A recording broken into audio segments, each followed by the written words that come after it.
ఆ విధంగా మనం కూడా మనల్ని పరీక్షించుకోవాలి. ప్రతి దినం ఆరాధనకు వస్తున్నాం, మనం ప్రార్థన చేసుకుని రావాలి, మనల్ని మనం పరీక్షించుకోవాలి. లేదంటే లోకనీతి, లోక ధర్మం ఒకటి చెప్తుంది, మానవుల ధర్మం ఒకటి చెప్తుంది, చట్టాలు ఒక నీతిని చెప్తాయి. కానీ క్రైస్తవుల మనకు క్రీస్తే మన చట్టము, క్రీస్తే మన న్యాయము, క్రీస్తే మన ధర్మము.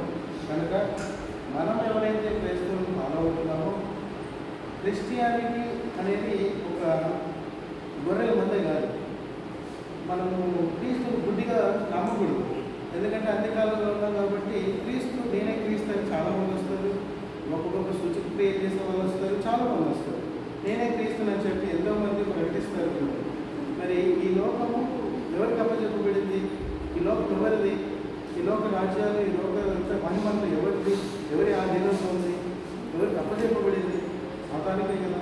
కాబట్టి ఈ అంత్యదినములలో అన్నీ జరుగుతాయి. సాతానికి శక్తి అందించబడింది. కాబట్టి మనము క్రైస్తవులైన మనము మన ఆలోచనలో, మన మాటలలో, మన ప్రవర్తనలో ముఖ్యంగా ఎవరైతే క్రీస్తును నమ్మిన వారు ఎలా ఉంటారంటే, నీటి కాలువలో నాటబడినది, అది ఊరంతలిగా ఫలితం. వాక్యానుసారంగా ప్రార్థన ద్వారా దేవునితో మనల్ని పరీక్షించుకోవాలి. అదేవిధంగా సామెతలు చదివినప్పుడు సామెతల్లో మొత్తం ప్రజలను గౌరవిస్తారు, మరి పిల్లల్ని గౌరవిస్తారు, పిల్లలు ఎలా చూసుకోవాలి, పిల్లలు ఎలా వస్తారు, అనగా ప్రవర్తించాలి అని క్షుణ్ణంగా రాయబడింది. చదవట్లేదు కానీ మనం బైబిల్ చదివిన ఉండట్లేదు కానీ మనం ఎలా జీవిస్తామనేది తెలుస్తుంది. బైబిల్ సామెతలు 4:27 దేవుని భయభక్తులు కలిగి జీవము కూడా అది మరణ పాక్షంలో నుండి మనల్ని విడిపించినాం. కాబట్టి మనల్ని దేవుని భయభక్తులు కలిగి ఉండటం వల్ల మనల్ని మరణ పాక్షంలో నుండి విడిపిస్తుంది. అదేవిధంగా సామెతలు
ప్రతి ఒక్కరు ఒకరి కొరకు ఒకరు ప్రార్థన చేసుకున్న వారే, సహవాసం కలిగిన వారే ఉండాలి. దేవుని యందు భయభక్తులు కలిగి దేవుని సంతోషపెట్టు వారే ఉండాలి. కొద్ది మాటలు దేవుడు దీవించుకుందాం. పరిశుద్ధ గ్రంథం నుండి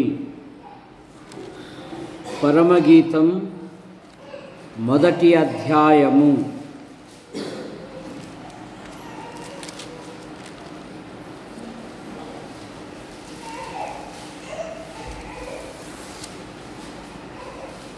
మొదటి అధ్యాయములో 14వ వచనం, నాకు నా ప్రియుడు ఎన్గేది ద్రాక్షావనములోని కర్పూరపు పూగుత్తులతో సమానుడు. షిలోమితి తన వరుడైన తన ప్రియుడైన సాక్ష్యమిస్తూ ఉన్నది. నాకు నా ప్రియుడు ఎనిగేది ద్రాక్షావనములోని కర్పూరపు పూగుత్తులతో సమానుడు. దావీదు అనగా ప్రియుడు అని అర్థం. రోమాపత్రిక 5వ అధ్యాయములో మనము భక్తిహీనులమై ఉండగా, మనము శత్రువులమై ఉండగా, మనము పాపాత్ములమై ఉండగా, మనలను ప్రేమించి, ఎందుకంటే తండ్రి అయిన దేవునికి యేసు ప్రభువారు బాప్తీసం తీసుకున్న సందర్భములో ఇతడు నా ప్రియుడు, ఇతని యందు నేను ఆనందించుచున్నాను. ఆ ప్రియుడు మనలను ప్రియులుగా చేసుకొనుటకు బలిగాను అర్పణముగాను అర్పించుకొనెను. ఎఫెసీయుల పత్రిక 5వ అధ్యాయము 1-2 వచనాలు. ఎఫెసీయుల పత్రిక 5వ అధ్యాయము 1-2 వచనాలు. కావున మీరు ప్రియులైన పిల్లల వలె దేవుని పోలి నడుచుకొనున్నట్లు క్రీస్తు మిమ్మును ప్రేమించి పరిమళ వాసనగా ఉండునట్లు మీరు ప్రభు కొరకు పరిమళ వాసనగా ఉండునట్లు మనలను ప్రేమించి బలిగాను అర్పణముగాను అర్పించుకొనెను. ప్రతి ఆదివారం మన వీధులలో, మన గృహాలలో కమ్మని వాసన వస్తుంది కదా. ఫలానోళ్ళ ఇంట్లో ఈరోజు మటను, ఈరోజు చికెను అని వాసన వలన ఫలానోళ్ళ ఇంట్లో మనం ఏమంటున్నాము, మటన్ ఉంది అంటున్నాం. ఆ దినుసులు చెక్క, ఏమేమి వేస్తారు దాసుబాబు? చెక్క, లవంగాలు, యాలికలు.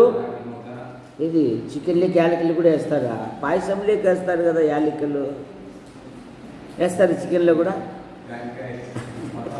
జాజికాయ, ఈ వస్తువులన్నీ అవి కరుగుతూ ఏమవుతున్నాయి, మనకు సువాసన వస్తుంది. మన ప్రభు అయిన యేసుక్రీస్తు వారు కూడా దావీదు అన్నాడు, నా పాపములు దుర్వాసన వలె కంపు కొడుతూ ఉన్నవి అన్నాడు.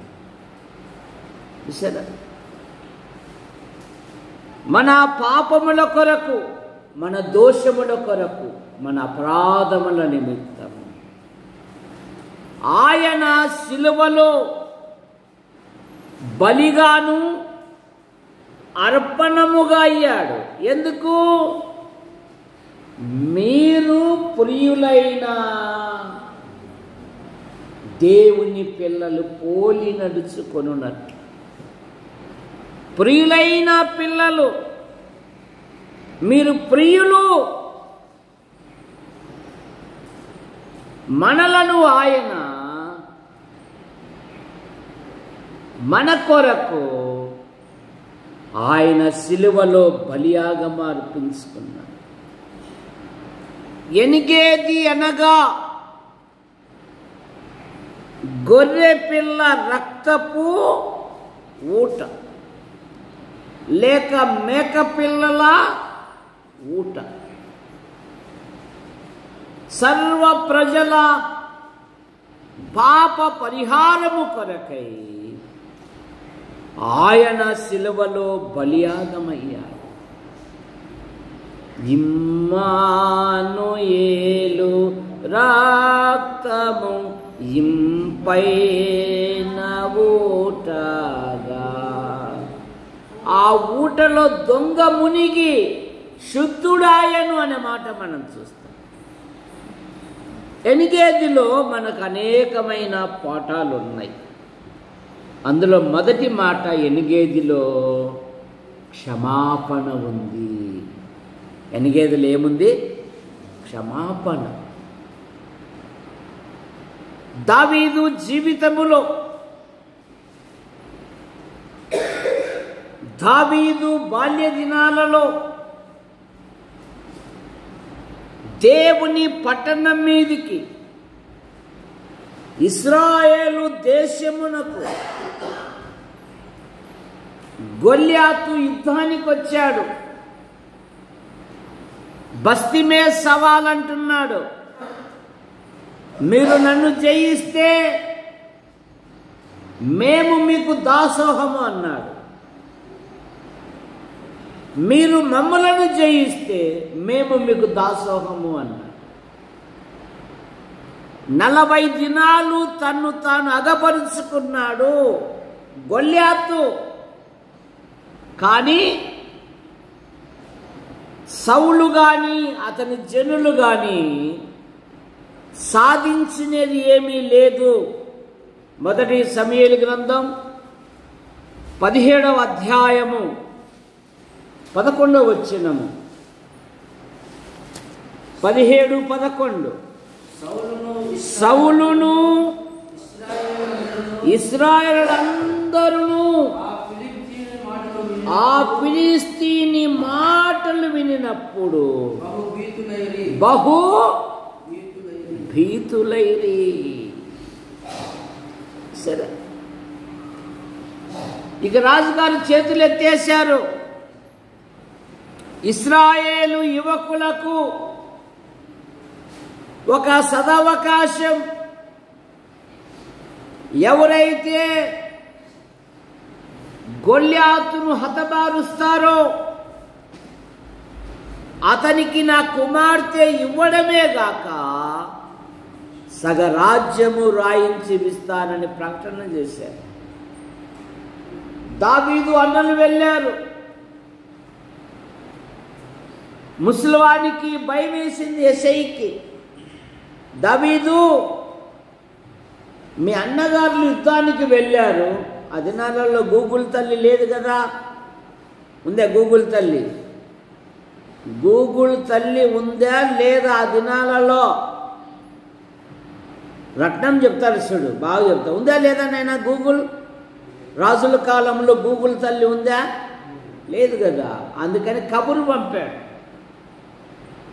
దావీదు యవనస్తుడు వస్తూ ఉండంగానే దేవుని ప్రజలకు దేవుడు పాత నిబంధనలు అనేకమైన వాగ్దానాలు ఇచ్చారు. మీ ఎదుట ఏ మనుష్యుడు నిలువడు, నిలువజాలడు. మీరు అడుగుపెట్టు ప్రతి స్థలము మీదగును అని. ఒక యువకుని రక్తము సలసలసల కాగుతా ఉంది. ఇదేందిరా అక్క? దేవరట్టమ్మక్క అక్కడ కుర్చీ ఉంది ఇక. లోపలికి పోతుందంటమ్మా అంత సందీప్ అక్కకు. అట్లా ఒక యువకుడు అంటున్నాడు,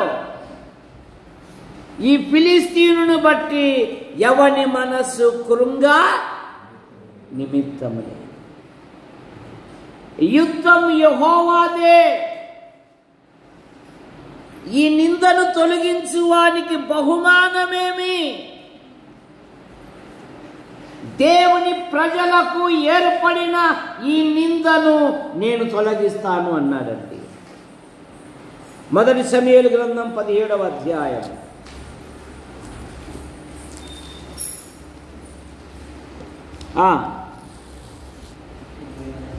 చదువు. దావీదు జీవము గల దేవుని సైన్యమును తిరస్కరించుటకు ఈ సున్నతి లేని ఫిలిష్తీయుడు ఎదుటివాడు వాడిని చంపి ఇశ్రాయేలు నుండి ఈ నింద తొలగించిన వాడి బహుమానం నేను తొలగించదను. విశ్వాసీ జీవితములో నిందలేని జీవితము కలిగి ఉండాలి. నిందలు తెచ్చుకోకూడదు. ఆ కుర్చీని కేసు నిందలు తెచ్చుకోకూడదు. నిందించబడుటకు అవకాశం కూడా ఇవ్వకూడదు విశ్వాసి. సరే, ఈ నిందను తొలగించువానికి బహుమానమేమి? చాలామంది యుద్ధం చేయరు కానీ పోట్లాటలు పెట్టుకుంటారు. ఎదురుగా యుద్ధం ఉంది. చాలామంది పరిచర్య చేయరు కానీ సమస్యలు సృష్టిస్తూ ఉంటారు. చాలామంది ప్రభు పనుల్లో పాలు పొందరు కానీ సాకులు చూపుతూ ఉంటారు. ఇలాంటి వారందరూ దావీదు యొక్క పెద్దన్నకు గుర్తు. చూడండి, మొదటి సమూయేలు గ్రంథం 17వ అధ్యాయము. రే, నీ గర్వం నాకు తెలుసురా.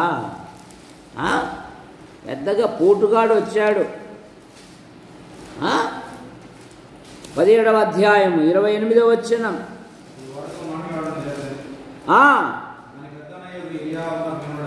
ఏలియాబునకు వినబడగా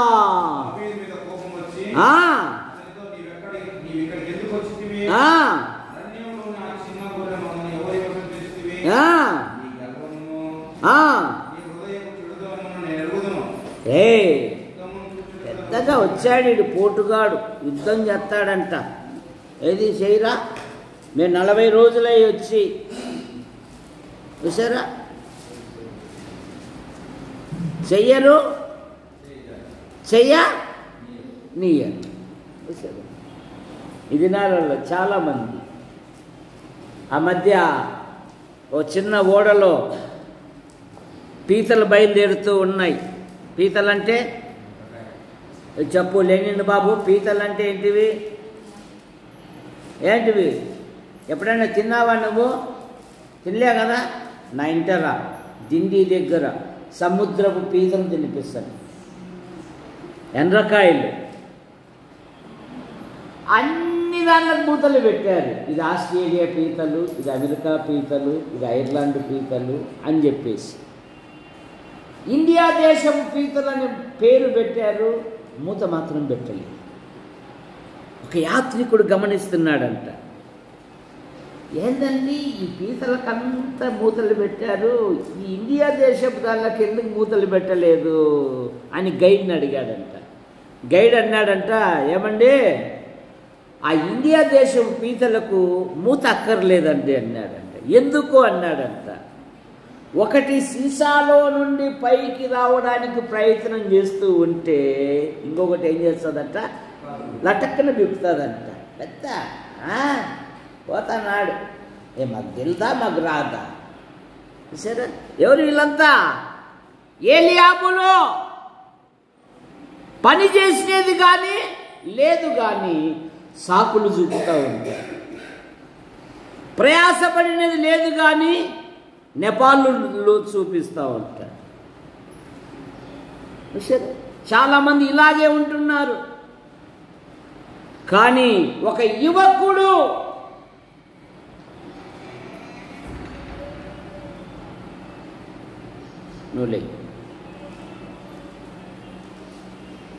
దావీదు గొల్యాతును అండరాయితో కొట్టాడా, అంకరాయితో కొట్టాడా? ఏ రాయితో కొట్టాడు చెప్పు? కూర్చో. నిలబడు. ఏ రాయితో కొట్టాడు? ఏ రాయితో కొట్టాడు చెప్పు. తప్పట్లు కొట్టండి, తప్పట్లు కొట్టండి. రైట్. ఒక చిన్న గులక రాయితో మనం లేఖనాన్ని మర్చిపోతున్నాం చాలామంది. మొదటి సమూయేలు గ్రంథం 19వ అధ్యాయము 5వ వచనం, అతడు ప్రాణమునకు తెగించి ఆ ఫిలిస్తీని కొట్టి చంపగా యెహోవా ఇశ్రాయేలునకు గొప్ప రక్షణ కలగజేసెను. ఇట్టి కలగజేసిన దావీదు మీద సౌలు అసూయ పెట్టుకున్నాడు. ఏం పెట్టుకున్నాడు? అసూయ. ఇక విరోధముగా ఉన్నాడు. జీవిత కాలమంతా దావీదుతో విరోధముగానే జీవిస్తూ ఉన్నాడు. మొదటి సమూయేలు గ్రంథం 18వ అధ్యాయం.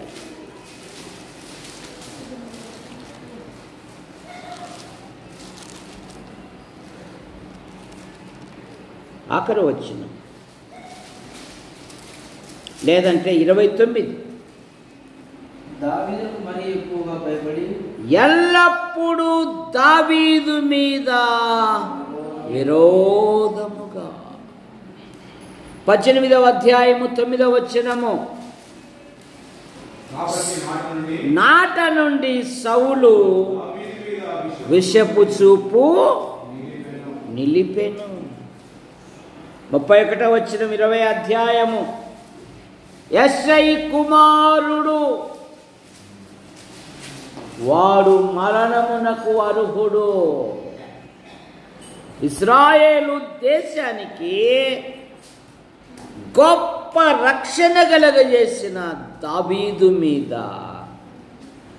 సౌలు విషపు చూపు నిలిపి జీవితాంతం విరోధంగా ఉండి వాడు భూమి మీద ఉండకూడదు. 24వ అధ్యాయము 17వ వచనములో అనుదినము దావీదును వెతుకుతూనే ఉన్నాడు. కానీ దేవుడు సౌలు చేతికి దావీదును అప్పగించలేదు. ఇప్పుడు కాసు తిరకాసయింది. కాసు ఏమైంది? 24వ అధ్యాయము 17వ వచనం, మొదటి సమూయేలు గ్రంథం 24:17. మొదటి సమూయేలు గ్రంథం. దావీదుతో ఇట్లా నేను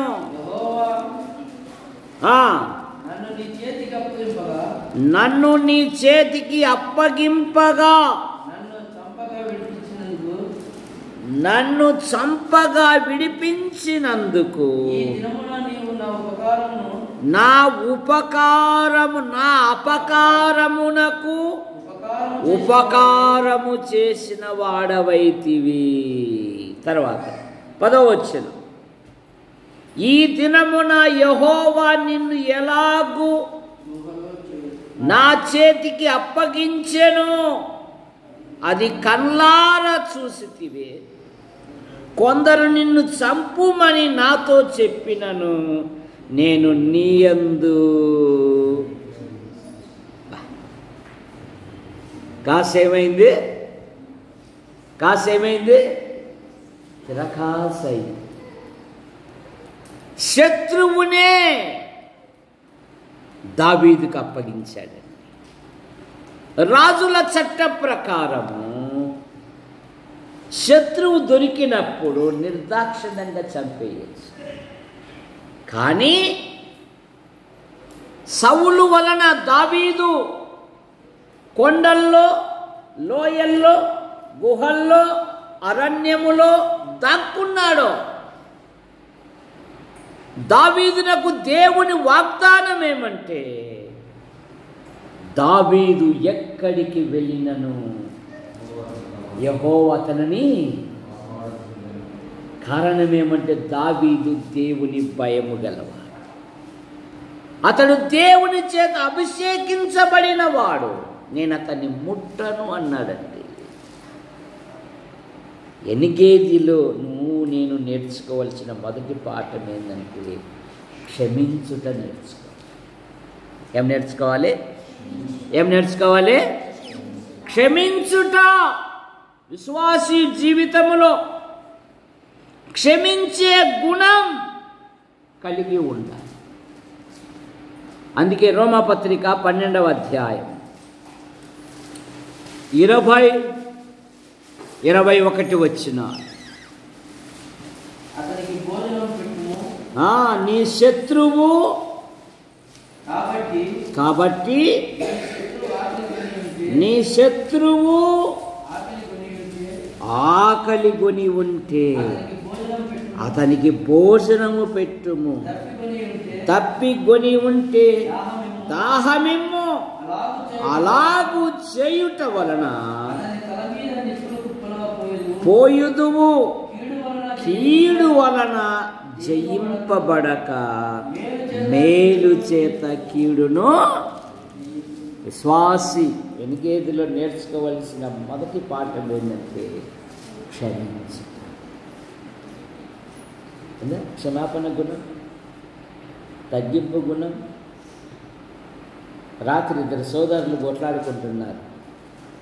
ఏమయ్యా, ఏడైనా నువ్వు వీడే ఉండావే, ఆయనేమో సేవకి వెళ్ళాడు కదా, వెళ్ళి 2 పాటలన్నా పాడచ్చు కదా. ఒకరు హెచ్చరించుకుంటున్నారు, బుద్ధి చెప్పుకుంటున్నారు. ఇది ప్రభు పని కదా, మనుషుల పని కాదు కదా. చూసారా, 2 పాటలు పాడితే మనకు ఆశీర్వాదం కదా. దాని మరో అర్థం తీసుకుంటే దానికి మనం ఏం చేయాలి? సహోదరులు ఒకరినొకరు హెచ్చరించుకోవాలి, బుద్ధి చెప్పుకోవాలి, ఒకరికంటే ఒక ఘనముగా ఎంచుకోవాలి. నేను ఎన్నో సంఘాలు తిరుగుతూ ఉంటా. ఎన్ని విధాలుగా అగ్గి పెట్టినా కూడా మేము మాత్రం అట్లాగే అంటున్నారండి. అమ్మ వందనాలు చెప్పు, సెకండ్ బాగున్నావా, చూసారా. ఇతరులు ఎట్లెట్లుంది నీకుందంటే అన్నా నేను దిద్దుకుంటానా అంటారు. లోబడితే స్వీకరిస్తే ఎన్నో ఆశీర్వాదాలు. కరోనాలో ఒకడు అతని భార్య మరి నిర్మల్లో చిన్న చిన్న సామాన్లు అమ్ముకొని జీవిస్తూ ఎంతో ప్రేమ కలిగింది. చాలా గొప్ప మనిషి, దాదాపు 5-8 అడుగులు ఉంటుంది అక్క. దేవుని సేవకుల కంటే ప్రాణం అని చనిపోయింది. ఇక తండ్రికి కుమారులే పెళ్లి చేయాలనుకొని చిన్న పాపను ఏర్పాటు చేశారు. నేను అప్పుడే ఫోన్ చేశా, మీ గడ్డం నర్సయ్య ఇట్లా అన్నిరాలు చేసుకుంటున్నాడు, వాక్యం చెప్పేవాడు, ఇదేమన్నా పద్ధత, ఒకసారి అట్లా పలకరి అన్నాడు. ఏం గడ్డం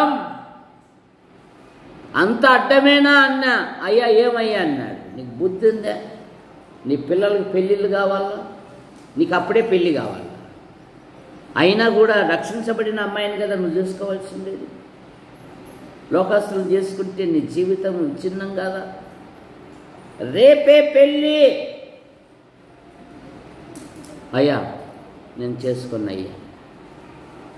ఈరోజు ఒక ఉద్యోగస్తురాలు దొరికింది, విశ్వాసి అయిన ఉద్యోగస్తురాలు. ఫోన్ చేస్తే సార్ అయ్యా వందనాలు అయ్యా అంటాడు.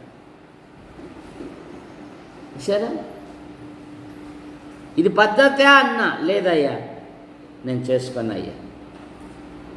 ఇప్పుడు ఒక ఉద్యోగస్తురాలు దొరికింది, ఆయన చక్కగా హ్యాపీగా ఉన్నారు. ఆ పిల్లలు, బ్రదర్ మమ్మల్ని క్షమించండి, మా తండ్రి మా తొందరపాటు వల్ల. ఒకరినొకరు గద్దించుకోవాలి, హెచ్చరించుకోవాలి, బుద్ధి చెప్పుకోవాలి, సరి చేసుకోవాలి. సౌలు వలన ఎన్నో బాధలు పడ్డాడు దావీదు. అది నువ్వు కళ్ళారా చూశావు. నన్ను ప్రోత్సహించారు, కానీ నేను దేవుని భయంతో. అందుకనే దావీదు దేవుని హృదయానుసారుడు గురించి చెప్పుకుంటే కాదు, అతని జీవితంలోటివి వెలికి తీయాల మనం. ఆ మనుషుడవు నీవే అన్నప్పుడు ఏమన్నాడు? నేనేనా కనపడేది? మేమేనా? ఇంకెవరు చేయలేదా? సరే, మనమంతా ఏలు చూపించే బతుకు. దిద్దుకోరా అంటే దిద్దుకునేది కాదు. మేమేనా? మాకేనా? ఆ మనుష్యుడవు నీవే అన్నప్పుడు, నేను పాపములో పుట్టినవాడను, పాపములోనే నా తల్లి నన్ను గర్భము. ఎప్పుడైతే ఒప్పుకున్నాడో దేవుడు అతని పాపమును ఏం చేశాడు? పరిహరిస్తూ దేవుడే ఒక బలమైన సాక్ష్యం ఇస్తున్నాడండి. దావీదు ఒక బత్షెబే విషయములో తప్ప మరి ఎక్కడా బలహీనుడు కాలేదు. బలహీనతలు సహజం మానవులుగా మనం, కానీ సరిదిద్దుకోవాలి, సాగిపోవాలి. ఏలు చూపుతున్నావు, బతుకు మారడంలే. సాకులు చూపుతున్నావు, బతుకు మారడంలే. చూసారా? హెచ్చరికలు మార్పు పొందడానికే. నీ శత్రు ఆకలి కొంటే అది యోహానంకుల యొక్క జీవితంలోనే మేము, ఆయన జీవితంలో మేము కళ్ళారా చూసాం. ఒక అనాథను ఉన్నతమైన చదువు చదివించాడు. తన కూతురిచ్చి మాట్లాడే సిద్ధమయ్యారు, కార్డు కూడా వేశారు. రాత్రికి రాత్రే మార్చేశాడు. మా నాన్న ఒప్పుకోలేదండి అని. అతను ప్రొఫెసర్, రేపు పెళ్ళి, ఈ పెళ్ళి కాకుండా ఇంకొక పెళ్ళి. ఆంటీ అంకులు ఇద్దరు వెళ్ళి పెళ్ళిలో పాలు పొంది భోజనం చేసి వధువరులను ఆశీర్వదించి వచ్చాడండి. ఆంటీ చేరదీసింది. అతను ఏమీ లేదు, ఒక బలహీనమైన కుటుంబం. ఇప్పుడు ప్రొఫెసర్గా ఉన్నాడు. చదువుల విషయంలో కూడా అన్ని విధాలుగా అంతా సిద్ధమయ్యారు. కార్డు కూడా కొట్టారండి. రాత్రికే మారిపోయాడు. అయినా వెళ్ళాడు. కడుపులో ఎంత బడబాగ్ని ఉంటుంది, అగ్ని ఎంత ఉంటుంది. అయినా ఇద్దరు వెళ్ళి ఆ వధువులను ఆశీర్వదించి భోంచేసి వచ్చారు. కాదురా, నీకేమి లేనప్పుడు నిన్ను కదా నేను ప్రోత్సహించిండేది. ఈరోజు ఒక ఆఫీసర్గా చేశామంటే మేమే కదరా అని ఎప్పుడూ చూపించుకోలేవాళ్ళు. సరే, ఆయన చనిపోయేటప్పుడు కూడా కన్నీళ్ళు కాదు. దేవదానం 2000 మంది అనాథ పిల్లల బువ్వ లేకుండా చేశారయ్యా. వాళ్ళు నోట్లో ముద్ద తీసేశారయ్యా అని ఏడుస్తుంది. అనాథ పిల్లలకు అన్నం లేకుండా చేశారు దేవదానం. సరే, భక్తి అంటే ఏదో 4 సంపాదించుకొని ఆ లగ్జరీ జీవితం కాదు క్రైస్తవ జీవితం. అది ముళ్ళ బాట. క్షమించుట అలవర్చుకోవాలి.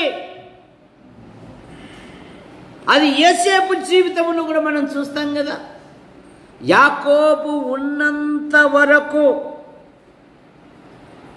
యోసేపు సోదరులు ఏమీ కానలేదు. యాకోబు ఎప్పుడైతే ప్రభు దగ్గరికి పోయాడో ఇప్పుడు యోసేపుగాడు మనల్ని చూడండి, ఆదికాండం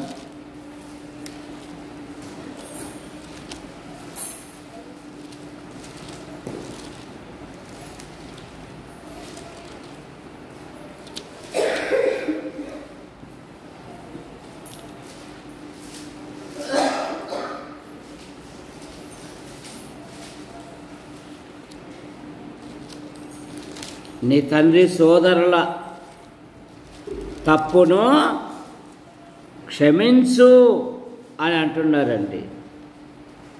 వారు అడుగుతూ ఉన్నారు.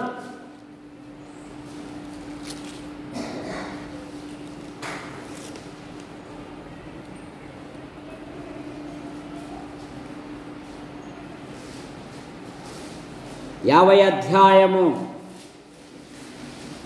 17 లేదంటే 15వ వచనం. యోసేపు సోదరులు తమ తండ్రి మృతి పొందుట చూసి ఒకవేళ యోసేపు మనయందు పగబట్టి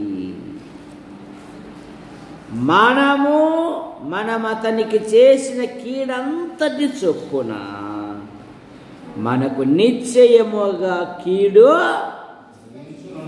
జరిగించుననుకొని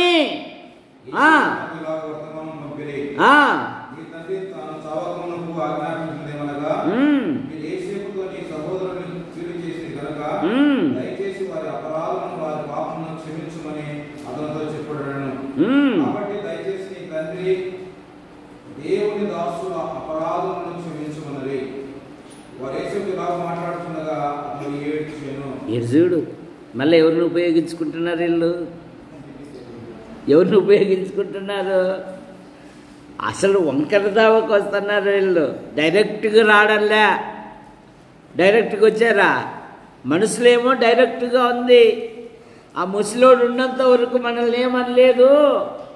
ముసలోడు వెళ్ళాడు, ఇప్పుడు ఉంటాదిరా అని. ఇదిగో యోసేపు, మీ నాన్న ఒక మాట అన్నాడయ్యా, నీ సోదరులను క్షమించనమన్నాడయ్యా. యోసేపు చూడు ఏమంటున్నాడు 20వ వచనములో 19వ వచనములో, నేను దేవుని స్థానమందు ఉన్నానా, మీరు నాకు కీడు చేయ ఉద్దేశించిరి గాని దేవుడైతే నేటి దినమున జరుగునట్లు అనగా బహు ప్రజలను బ్రతికించున్నట్లుగా అది మేలుకే ఉద్దేశించెను. కాబట్టి భయపడకుడి, నేను మిమ్మును మీ పిల్లలను పోషించదనని చెప్పి వారిని ఆదరించి వారితో ప్రీతిగా. ఎనిగేదిలో 1 క్షమాపణ ఉంది. 2 ఎనిగేదిలో విజయం ఉంది. 2 దినవృత్తాంతములు 20వ అధ్యాయము మొదటి 3 వచనాలు చూస్తే, యెహోషాపాతు మీదికి 3 రాజులు యుద్ధానికి వస్తారు.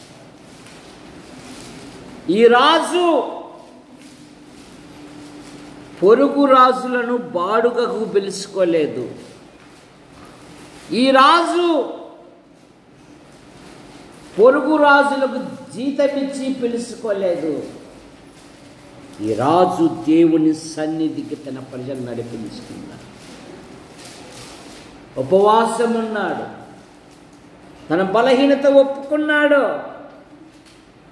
ఎప్పుడైతే ప్రార్థనలో ఉన్నాడో దేవుడు ఒక ప్రవక్తను పంపి, ఈ యుద్ధము మీరు కాదు, దేవుడే జరిగించును.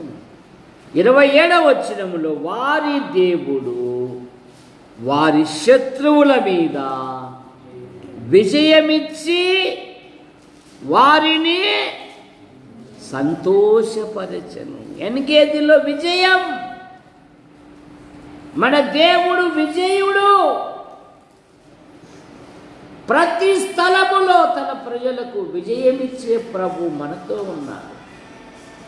రోమాపత్రిక 8:37 మనలను ప్రేమించిన వాని ద్వారా మనం వీటన్నిటిలో అత్యధిక విజయము పొందుతున్నాము. ఆయన విజయమిచ్చే దేవుడు. ఆశ్చర్యకరంగా తన ప్రజలను రక్షించు దేవుడు ఆయన. ఎప్పుడైతే విజయం ఇచ్చారో ఎనిగేదిలో కృతజ్ఞతాస్తుతులు చెల్లించారు. టైం ఎంత అయింది? నాకేమో సూపు సరిగ్గా కనపడలేదు. ఎంత అయింది? 12. ఓకే. ఎప్పుడైతే విజయం ఇచ్చారో వారు దేవునికి కృతజ్ఞతాస్తుతులు చెల్లించారు. 2 దినవృత్తాంతములు 20 అధ్యాయము 21. వారు 3వ దినమున చేరి అక్కడ యెహోవాకు కృతజ్ఞతాస్తుతులు చెల్లించిరి అనే మాట మనం చూస్తాం. చూడండి,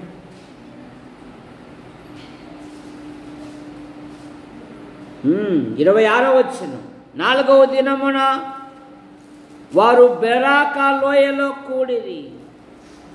అక్కడ వారు యెహోవాకు కృతజ్ఞతాస్తుతులు చెల్లించినందున దేవుడు విజయమిచ్చినప్పుడు, దేవుడు జవాబిచ్చినప్పుడు విశ్వాసీ జీవితములో దేవునికి థ్యాంక్స్ చెప్పుట మర్చిపోకూడదు. దేవుని స్తుతించాలి. రాత్రి మాట్లాడుకున్నాం కదా, 10 మంది శుద్ధులైతే ఎంతమంది వచ్చి స్తుతులు చెల్లించారు? రత్నం 10 మందిలో 7 మందా 6 మందా 4? ఎంతమంది? ఇదే ఇట్లా చెప్తే నేను ఆదివారం కూడా రాను అంటున్నాడు చూడు మా రత్నం. 10 మందిలో ఒక్కడు వచ్చాడు. ఆడు పరిగెత్తుకుంటూ వచ్చాడు. వాడు యేసు పాదముల మీద పడి వాడు ఆయనకు కృతజ్ఞతాస్తుతులు చెల్లించాడు. వాడు సమరయుడు. దేవుని స్తుతించుట, దేవుని గణపరుచుట, దేవుని మహిమపరుచుట విశ్వాసి ఎప్పుడు. ఎనిగేదిలో కర్పూరపు పూగుత్తులతో సమానుడు అయిన మన కొరకు మత్తయి సువార్త 20:28 మనుష్య కుమారుడు పరిచారము చేయుటకు రాలేదు, చేయించుకొనుటకు రాలేదు, కానీ పరిచారము చేయుటకును అనేకులకు ప్రతిగా తన ప్రాణము ఇచ్చుటకు వచ్చాడు. కర్పూరం కరిగిపోతూ బాబు వాళ్ళ అమ్మ చెప్పాలి జవాబు ఏం చేస్తుంది? సువాసన ఇస్తుంది. ఏం చేస్తుంది? యేసు ప్రభు మన పాపముల కొరకు, మన దోషముల కొరకు, మన అపరాధముల కొరకు ఆయన కరిగిపోయి, ఎందుకు? నిన్ను నన్ను ధనవంతులుగా చేయాలి. 2వ కొరింథీ పత్రిక 8:9 మీరు మన ప్రభువైన యేసుక్రీస్తు కృపను ఎరుగుదురు కదా, ఆయన ధనవంతుడై ఉండి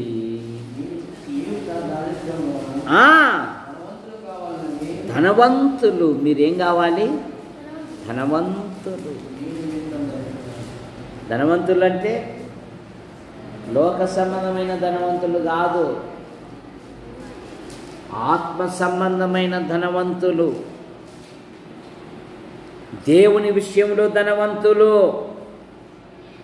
ఎవరి విషయంలో? దేవుని విషయంలో. పరలోకములో మన ఆస్తి సమకూర్చుకోవాలి, ఇహలోకములో కాదు. ఇహలోకంలో కూర్చుకుంటే కరోనా కాలంలో కొత్త నోట్లు లక్షలు పెట్టి తెచ్చిపెట్టుకున్నాడు ఒకడు బీరువాలో. ఇప్పలే ఏమని సెదలు తినేసింది. ఏమైనాయి? సెదలు. పరలోకములు ధనవంతులు కావాలంటే చెప్తూ ఉంటా కదా, నీ జేబులో కాసులు ఉండంగానే, నీ ఒంటిలో ఆరోగ్యం ఉండంగానే, నీ ఇంట్లో గుప్పెడు బియ్యం ఉండంగానే ప్రభు పనికి ఏం చేయాలి? ఉపయోగించాలి. ఏం చేయాలి? ఉపయోగించాలి. మేరీ జోన్స్ అనే అమ్మాయి, ఆ దినాలలో బైబిల్ దొరికేది కాదు. బైబిల్ కొనడానికి అమ్మాయి వాళ్ళదంత సంపన్నమైన కుటుంబం కాదు, పేదరికమైన. అందుకని ఇళ్ళల్లో అంట్లు దోమేకి వెళ్ళేది. దేనికి వెళ్ళేది? దేశాలు కడిగేకి, బోకులు కడిగేకి. వాళ్ళు ఇచ్చే 5 రూపాయలు 10 రూపాయలు దాచిపెట్టుకుని, వాళ్ళ ఇంట్లో కోళ్ళు ఉన్నాయి కనుక కోడి గుడ్డు పెడుతూ ఉంటే ఆ గుడ్లను నమ్మి డబ్బులు దాచిపెట్టుకునేది. కానీ ప్రార్థన చేసేది, దేవా మా ఊర్లో బైబిల్ లేదు, మా ఇంట్లో బైబిల్ లేదు. ఇంతకు మీ ఇంట్లో ఎన్నెన్ని బైబిళ్ళు ఉన్నాయి?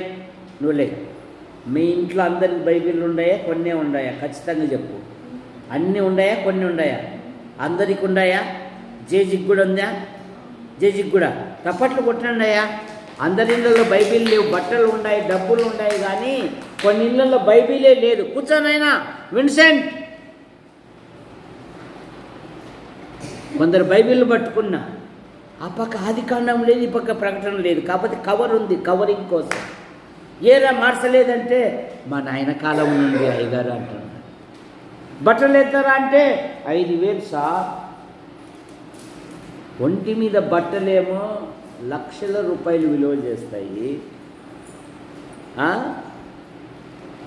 చేతిలో ఫోనేమో వేల రూపాయలు లక్షల రూపాయలు ఖర్చు అవుతుంది.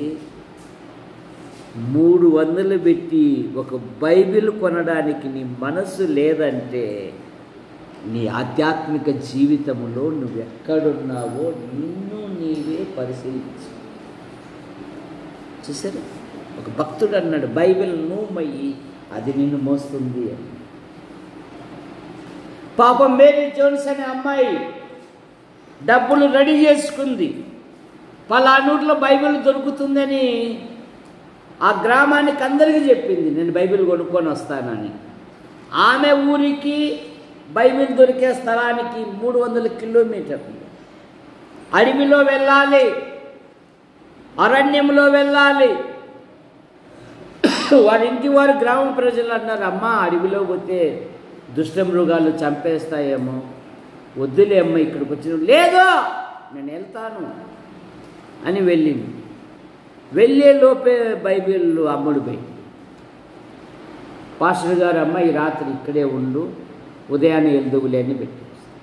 ఆ రాత్రి అంతా మేరీ జోన్స్ ప్రార్థన చేస్తాను, ప్రభువా మా ఊరికి బైబిల్ చేస్తానని చెప్పినాను, నేను అంట్లు కొడిగి దాచిపెట్టానుగా, గుడ్లన్నీ దాచిపెట్టానుగా, ఇప్పుడు నేను ఉట్టి చేతులతో పోతే వాళ్ళకి ఏం జవాబు చెప్పాలా ప్రభువా అని రాత్రంతా ప్రార్థన చేస్తావు. మధ్యరాత్రి పాస్టర్ గారు చూస్తే అమ్మాయి ప్రార్థన చేసేది విని ఆ పాస్టర్ గారు బైబిల్ ఆమెకి ఇచ్చేసి సంతోషంతో వెళ్తూ ఉంది. గ్రామానికి చూపిస్తే ఆమె ద్వారానే బైబిల్ సొసైటీలు ఏర్పడ్డాయి. మేరీ జోన్స్ ద్వారా ఏమి ఏర్పడ్డాయి? బైబిల్ సొసైటీలు ఏర్పడ్డాయి. బైబిల్ గ్రంథంలో ఒక మాట ఉంది, తమ దేవుని ఎరుగువారు బలము కలిగి గొప్ప కార్యములో. కనుక సుప్రియాను నేను, బత్తల సుప్రియాను నేను ఈరోజు ప్రమాణం చేస్తున్నాను కలెక్టర్గా. చూసారా, ఇష్టపడి చదవాలి. ఎట్లా చదవాలా? కషతో చదవల్ల. ఎట్లా చదవల్ల? గురితో చదవల్ల. ఎంత చదివితే ఏం లాభం పెదనైనా బూకులు దోమేదే కదా అనుకుంటే నీ సంతకం కోసం ఒకరు కూడా రాదు. మీ నాయన చూడు ఎంత కష్టపడుతున్నాడు. ఎవ్వరొద్దు మనం, మీ నాయనే నీకు కదా. బలహీనుడైన కుటుంబానికి తక్కువ లేకుండా ఉదయాన్నే కూలర్ బండ్ వేసుకొని వచ్చేసినాడు బస్ స్టాండ్కు. మా పిల్లలు నిద్రపోలేరని చెప్పేసి, దేవా దాసు కూలర్ దించడానికి నాకు కూడా సమయం ఇచ్చినావు, నీకు స్తోత్రం నైనా అని నేను పట్టుకున్నానండి. మళ్ళా బుగ్గకెళ్ళి కుమార్తెను అప్పచెప్పి వచ్చాడు ఆరాధనకు. చూసారా, ప్రభు పని ముఖ్యం. దినాలలో ప్రభు పని అంటే ఒక భారము, ఒక బాధ. ఏమో పాడోడు ఉండాడో పోయినాడో కనపడలే. ఏదో కనపడితే అట్లా బజార్లోనే కనపడుతుంది, అది కూడా కనపడలే. పాడోడు ఉండాడో పోయినాడో. ఏమో బా నాకైతే విసుకొచ్చింది బా, నేను రాడిపో రాత్రి కూడికలకు అంటే ఎవరి కోసం వచ్చలేదు చెప్పిస్తా. ఎవరి కోసం రావాలా? మనుషుల కోసం రావాలా? ప్రభు కోసం రావాలా? ఏంది? ఎవరి కోసం రావాలి? ప్రభు కోసమా మనుషుల కోసమా? చక్కని జవాబు కొట్టింది. తప్పట్లన్నా కొట్టండి అయ్యా. అదే కనుక ప్రభువా నా సేవకు వెళ్ళాడు. మరి జరగబోయే కోరికలో పాటల ద్వారా వాక్యం ద్వారా ఎవ్వరు రాలేరనుకో, దెబోరలాగా బైబిల్ చదివి ఆమెననాలి. దెబోర నాయకురాలు చూసారు. నేను వెళ్ళి తలుపు తీస్తాను, నేను ప్రార్థన చేస్తాను, నేను బైబిల్ చదువుతా. ఇంకా పాటే పెట్టలే, ఇంకా తలుపు శబ్దాలే గాలే, ఇంకా పిలుసలే సహోదరులారాన్లే. ఆదివారం 2 గంటలు కూర్చుండేకి 20 నిమిషాలు బయటికి లోపలికి, బయటికి లోపలికి. ఎవడన్నా పోతాడా? ఏమన్నా ఉందా? నేను ఎక్కడ ఉన్నాననే అవగాహన ఉందా? ఉండడములే. నేను ప్రభు పనికి కదా వచ్చింది, దేవుని సన్నిధి కదా వచ్చింది, దేవుని సన్నిధిలో నన్ను దేవుడు గమనిస్తున్నాడు కదా అనే అవగాహన కూడా ఉండడం లేదండి. ఇదేనా భక్తి జీవితం? నువ్వు దేవుని మందిరానికి వెళ్ళినప్పుడు నీ ప్రవర్తన అనాలోచితంగా ఉండాకుంటుంది బైబిల్.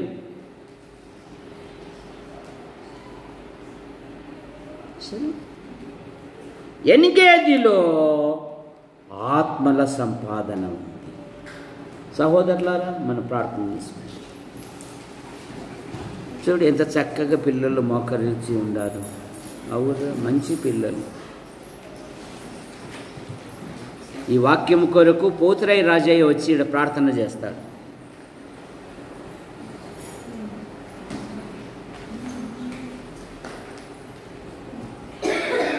దాన్ని సిద్ధపరిచిన విధానం బట్టి నీకు వేలాది వ్యవస్థలు స్తోత్రములు. ఒక చిన్న మందగాని సంధ్యాన్ని చేసిన విధానం బట్టి కొడుకు నీకు స్తోత్రములు తండ్రి. నీ ప్రభుత్వ పాటల ద్వారా, స్థుతుల ద్వారా, లేఖనాల ద్వారా మీరు ఆరాధించబడిన విధానం బట్టి కొడుకు నీకు వేలాది వ్యవస్థలు స్తోత్రములు తండ్రి. అయ్యా సేవకులైన విధానం బట్టి కొడుకు నీకు వేలాది వ్యవస్థలు స్తోత్రములు తండ్రి. అయ్యా సహాయం చేయండి. ఆయన దయపూర్వకమైన ఈ వాక్యం సహాయం